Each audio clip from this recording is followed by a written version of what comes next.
بچے عام طور پر بھوک، تھکاوٹ یا ڈائپر تبدیل کرنے کی ضرورت کی وجہ سے روتے ہیں، لیکن اور بہت سی وجوہات بھی ہو سکتی ہیں جن کا پتہ لگانا ضروری ہے لیکن مشکل بھی۔ اور اندازے لگانے کا یہ کھیل اکثر کام نہیں کرتا۔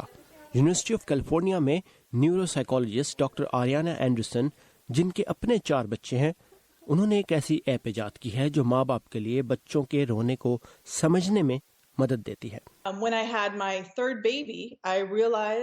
جب میری تیسری بیٹی پیدا ہوئی تو مجھے احساس ہوا کہ وہ ایسے ہی روتی ہے جیسے میرے دوسرے بچے، اور مجھے اس کے رونے سے پتہ چل جاتا تھا کہ وہ کیوں رو رہی ہے۔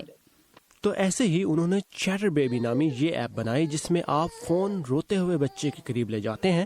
ایپ بچے کے رونے کی آواز کو سن کر اس کا مطلب بتانے کی کوشش کرتی ہے۔ فی الحال یہ پروگرام بچے کے رونے کی 3 وجوہات بتاتا ہے: بھوک، اضطراب یا درد۔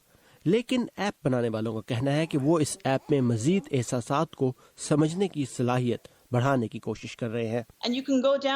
آپ اس ایپ میں دیگر وجوہات جیسے خوف، اکتاہٹ، تھکاوٹ یا پیٹ کی خرابی کو بھی منتخب کر سکتے ہیں۔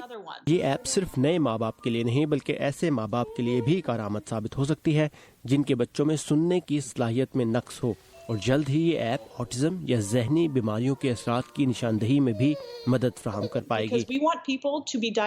ہم چاہتے ہیں کہ بچوں میں ایسی بیماریوں کی نشاندہی جتنی جلدی ممکن ہو سکے۔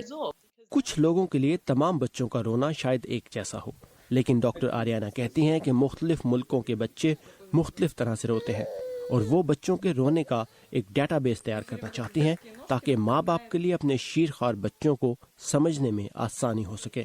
سینیا ترکووا کے ساتھ ثاقب الاسلام، اردو VOA۔